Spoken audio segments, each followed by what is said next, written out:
So today I'd like to address how the shifts are kind of affecting the English classroom, and also the lack of research behind the increase of informational text. As far as the classroom shifts go, I'd like to start with just my own personal experience with my own two children and the changes that I saw in Common Core. Like Heather, in 2011, we noticed changes in the English Language Arts class, and our school adopted the new standards for grades K through 5, all at the same time. It was a high-performing school. It had a traditional curriculum, which had served my oldest child in grade 6 that year very well. I'd always been pleased with their program, and it had helped my daughter become a very good and careful reader. Unfortunately, my younger son was not receiving the same program, as things had radically shifted away from those proven methods that obtained high student achievement. I noticed in my third grade son and in his English class, they weren't reading as many novels like my older daughter had done. Under Common Core, there simply isn't enough time to read these great books. And it's all in order to make time for more informational text, like Time Magazine for kids. We got a lot of that. Or even examples of a bulletin from a community center so that kids would be able to read a schedule of events. You know, what time is the music arts class? 2:45. And I would see those coming home and the questions to be answered. So very, very simple work. The subject matter, when you're doing a lot of informational text, there is no coherent body of knowledge being acquired through what they are reading. It very truly is a little bit of this and a little bit of that about everything and anything. There is simply no coherence through using informational text to impart knowledge through what they are reading in English and Language Arts class. Like Professor Stotsky has said, nonfiction like biographies, historical essays always have been part of the English classroom. But the Common Core increase of the inclusion of informational texts, newspaper articles, magazines, manuals, website content, those are considered proper reading materials in English class with very little guidance on which information the student should study. So it's kind of a funny story. Oh, good, it's working. I was afraid I was going to turn around and not see anything on the screen. Okay, it's kind of a funny story, and for you to get the humor, you have to understand that in 2011, when we were having the problems at the school, Common Core trying to boot it out, I mean, my dining room looked like a war room. I mean, I had stacks of things. I was on the phone all the time. So understanding what the house looked like when my son walked in is kind of important. So he comes home, and he says, he's got his little Time Magazine for kids, and he says, "Mom, oh gosh, you're not going to like this at all." And he said, "Don't freak out, okay?" I'm like, "Okay, just hand it over." And so I'm going through his book bag, and I see this. It is an article promoting the new Common Core tests in Time Magazine for kids in his English class. Not his history, not social studies, in English class. This was the reading. And it was telling the kids how great the new Common Core tests were going to be. It was going to save them from the fill-in-the-bubble tests of the past, and they would have more interactive test items on the new either Park or Smart or Balanced test. And, it was going to be super, super fun. Now, they didn't throw in the fact that these tests had yet to be developed, and that the expense and the ability to create those super neat interactive items was something completely out of reach. But it kind of shows how informational text can allow information that you might object to or might be politically charged to enter into the classroom. And because the Common Core increases the requirement for multiple sources of reading in various formats, print, digital, even pictures count as part of an English Language Arts class. The schools are using a lot more online resources to fill this need. So this is one. The New York Times For example, no joke, they have released several online lesson plans that are Common Core aligned. And these are using their articles as the reading materials. They developed online lesson plans using like the Occupy Wall Street. This is from their site. So, you know, along with a variety of different opinion pieces, I mean, I can't tell you how varied this information is. It goes from Wall Street, you know, Occupy Wall Street to, you know, an article about fluorescent glow-in-the-dark fish, and, you know, I mean, it's just all over the place. There is no coherent body of knowledge. One day you're reading this, the next day you're reading something else. You know, in the New York Times, not the only one getting into the game. This is big business. I mean, this is the Common Core is a business with people everywhere selling, selling, selling. So PBS, what is it called? Yeah, NewsHour Extra has also teacher resources that are Common Core aligned. And the Common Core states, you know, it wants kids to be very careful evaluators of sources, you know, really check their sources. But I'm not sure that the media is really the best place to get credible information. I mean, are they credible sources to begin with? I think not. So, you know, I could point out, you know, how slanted and biased the selections were to me, you know, that I see on the online teacher resources, but it truly isn't really the point. It's sort of irrelevant what my opinion is, because when you allow that sort of Pandora's box to open of informational text to just come in and just flood into the classroom, everybody is at risk for having their child taught something that they're going to object to. It doesn't matter left, it doesn't matter right, it doesn't matter your political or your religious views. When there is no monitoring of that, everybody is at risk. So historically, school boards approve textbooks and they approve materials. So there's sort of this local control over what the kids are going to be reading. It doesn't always work, it's not always perfect, but it is one measure that we have in protecting what's taught in the classroom.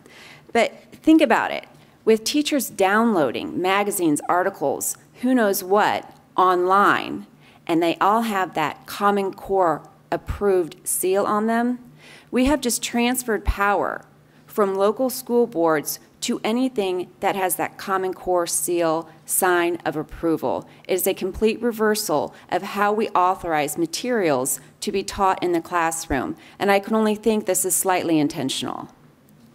So personally, you know, I didn't see the value in the information and the knowledge being gained through these informational texts. But, you know, I'm not a teacher, I'm just a simple housewife. And I thought maybe I didn't understand something. Possibly there is an explanation that someone could render to me that would explain how the increase in informational text was going to improve my child's literacy scores, my literacy skills, and also, you know, give him a greater body of knowledge.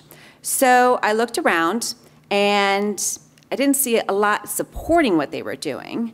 And said, like, so when I went to the school and I said, why are we doing this? I mean, where's your research? Like, why do you think not reading Little House on the Prairie and reading Time Magazine for Kids is going to have a positive effect? And they said, look, you know, the new tests are going to have more informational text on it, and thus we're preparing for that. So clearly, that's not acceptable. That is not a reason to do something with any merit.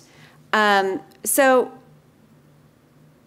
I decided to look on my own to get a better understanding of what drove Common Core. I mean, what is it that they point to that says these are the reasons we are making these decisions and changes? So needless to say, I was shocked. I mean, shocked that a majority of credible people from education establishments all across this country were so steadfast in their supportive standards that had absolutely little to no research to justify its claims. In fact, it seemed as if the research pointed in the opposite direction of the path the Common Core was taking, and reliable data and research was being ignored. And it's not like the research wasn't readily available. I mean, like I said, even a simple housewife like myself found it with just a teeny bit of digging. So I don't want to keep you here with all of the research, so I'm just going to point to one that I found. There is a test, it's called PISA. It is administered by the Organization for Economic Cooperation and Development, OECD. It is abbreviated PISA. It stands for Program for International Student Assessment. And it's an international study. It aims to evaluate education systems worldwide by testing the skills and knowledge of 15-year-old students. Every 3 years since the year 2000, they give a test in a specific subject matter. So in 2000, they tested all of them in reading literacy. 2003, it was math. 2006, it was science. And then again, in 2009, they tested them in reading. And you have to remember that the Common Core supporters, they claim they looked at these things. They looked at international tests. They looked at international standards to find out what was the best. And all I can say is they missed a pretty dramatic piece of research when they were, looking at the results to write the Common Core standards.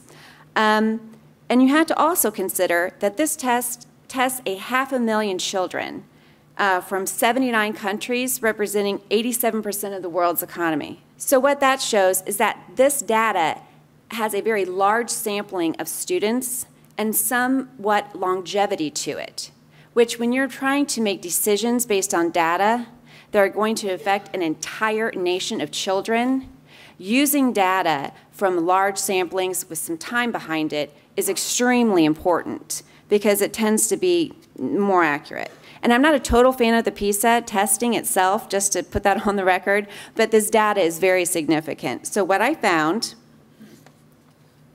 was that they give them the test, and then they ask the students several questions about their demographics, their habits, their home life. Most of us would find it invasive data, but it does point to some very distinguishable characteristics about the children that showed which children did better on the test. The one that caught my eye was this one, and it says, what type of text do you prefer to read outside school? Choices: newspaper, magazine, fiction, novels, poems, drama, short stories in that category, nonfiction, biographies and essay, and comics. And then they ask them, how frequently do you read each type of those texts? Never, a few times a year, once a month, several times a month, or several times a week. The frequency of text type between 2000, which is in the blue, and 2009 in the red, is fairly consistent from 2000 and 2009. The majority of children outside of school read magazines and newspapers. A very smaller percent of children actually read fiction or nonfiction. And remember, as Professor Stotsky said, nonfiction is just biographies and essays, those types of things, not newspapers and magazines, as this study distinguishes between them. So here's something that jumped out at me. Of those children who read more fiction more often, their test scores were stronger. So see down here in that never section here? So those are children who claim that they never read fiction outside of the classroom. You go in maybe once or twice a year in the second column, once a month, several times a month, or several times a week at the end. I mean, there is a strong correlation, evidence not just in 2000 but also in 2009, that the more fiction a child read, the more gains they had on the literacy test on PISA. I think that's striking evidence to support the reading of fiction. Why would the Common Core cut this? I mean, if you're looking at the research, it would show you a couple of things. One, children are already reading magazines and newspapers a lot, so why would we not have them doing in school what they're not prone to do on their own, especially when the benefits in literacy skills are so strongly related to the reading of fiction? No other genre had these types of gains. Newspapers, magazines, fiction, their scores kind of go up and down, but nothing like fiction had that consistent gain in scores with the increased amount that the children read it. 2009, pretty much the same thing. And then they did something interesting. They clustered children into diversity of what they read. So like cluster one reads a little bit of magazines, very little fiction. Cluster 2, lots of newspapers and magazines. Cluster 3, lots of magazines, lots of newspaper, lots of comics. And I'll tell you, that's one difference between the OECD countries and the United States. The United States, children don't read comics. That was the one thing that was different. Everything else compared very similarly, but it looks like comics are a lot more popular internationally. Then cluster 4. The biggest difference in cluster 4 is that if you look at that yellow bar, the amount of fiction they read is a lot higher. And that is the biggest difference between cluster 4, cluster 3, cluster 2, and cluster 1. Now, if you look at the results, and I'm just going to go over 2000 just to be brief, the results are almost identical. When you look at those traits that the Common Core says they're going to be, focusing on, and that what they want to get out of students, to be able to collaborate, to take information from multiple sources and combine them and synthesize them and hypothesize about them and reflect on them and do all these higher level depth of knowledge type skills. That's how they rated their proficiency on PISA. So as you can see, if you go to cluster 4 on the end, the highest levels of proficiency, which demand the greatest cognitive depths of knowledge, cluster 4 outscores any other cluster quite significantly. Also, my one last fact, I know it's getting I'm trying to cut through. I'll leave you with one really important fact. In 2009, on average, across all OECD countries, including the United States, students who read fiction for their own enjoyment at least several times a month scored 53 points above those who do so less frequently. This is equivalent to 3/4 of a proficiency level. That's huge. The 2000 results showed about the same thing, and the interesting thing is that these results take into effect socioeconomic differences. So it was consistent. These results, children doing better in literacy who read more fiction, is consistent regardless of their socioeconomic group. So to me, it seems like a pretty good solution to increase the amount of fiction that the children are reading in school instead of cutting it under Common Core and including the types of things like magazines and newspapers that show no benefit to acquiring greater literacy skills. Thank you.